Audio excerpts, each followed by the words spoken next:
Nous, on voulait créer un lieu de débat et de réflexion entre nous sur l'innovation, sur l'architecture, sur les usages. Bon, eux, ils l'ont fait. 4 agences qui décident de travailler ensemble, qui se mettent dans le même immeuble et qui, ils vont nous le raconter, inventent les structures qui vont avec.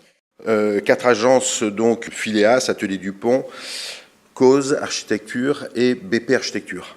Avec Plan 01, on s'est dit, on va essayer de choisir des candidatures ou des projets qui ont un caractère exceptionnel, soit par leur programme, soit par leur site. C'était un peu notre deuxième agence. C'était celle avec laquelle on va... c'est pas qu'on risque tout, mais c'est qu'on va aller au-delà de la question qu'on nous pose. Voilà. C'est vrai qu'un collectif, c'est à la fois quelque chose qui complique les choses quand on veut faire des projets ou des actions ensemble, parce qu'il faut écouter les avis des uns et des autres et qu'on n'est pas toujours d'accord. Mais en même temps, ça nous est arrivé d'avoir de meilleures idées finalement en groupe que seul. C'est en bousculant les habitudes de la conception qu'on arrive à un projet, disons, différent. Enfin, on peut l'espérer. Voilà.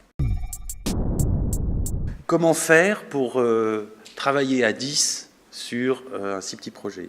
On s'est dit, on va faire un petit peu une sorte de système cadavre exquis. Le projet va passer d'une agence à l'autre pendant 4 semaines. L'agence qui reprend le projet de l'autre ne doit pas tout détruire, doit continuer sur la lancée. À l'image des tranchées, on descendait dans le sol, on s'enfonçait dans le sol par des chemins, et puis on arrivait sur ce petit bâtiment assez simple, vitré, posé, flottant. Voilà, et on l'a construit ensuite.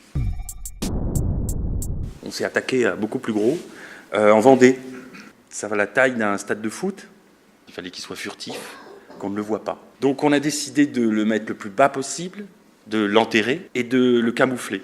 On le pratique en arrivant juste par-dessus, donc on descend dans le bâtiment. Et puis quand on arrive en bas, on découvre ce bâtiment qui est à la fois discret mais un peu violent. Après, on en a fait un bouquin qui racontait l'histoire de ce projet, de la fabrication de ce projet.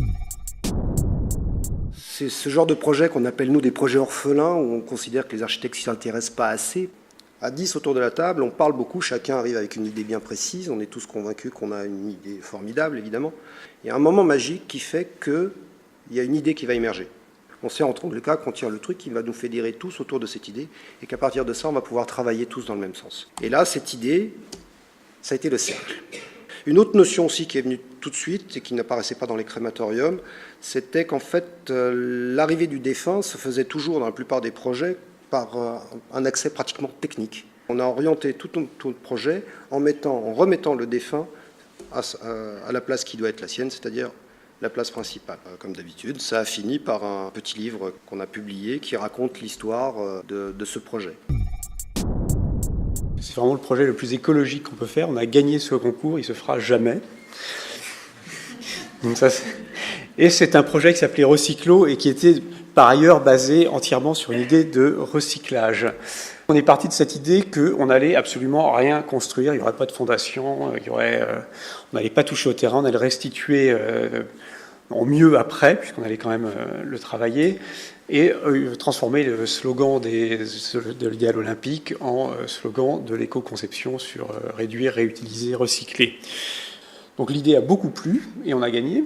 Il y avait une espèce de structure en carbone ou autre qui permettait de raidir l'ensemble. Les modules s'assemblaient, puis après tout ça devait être levé par les grues.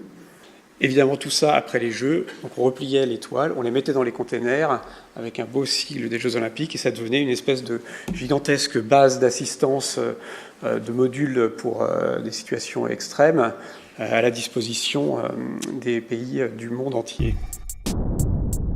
Est-ce que vous êtes toujours tous les 10 ? Est-ce que vous vous engueulez ? Est-ce que vous faites des tours de parole ? Est-ce qu'il y en a qui s'expriment mieux, ils monopolisent tout ? Il se passe tout ça à la fois, c'est jamais la même histoire. Mais même quand on s'engueule autour de la table, quand on sort de la salle, on va tous manger ensemble au restaurant.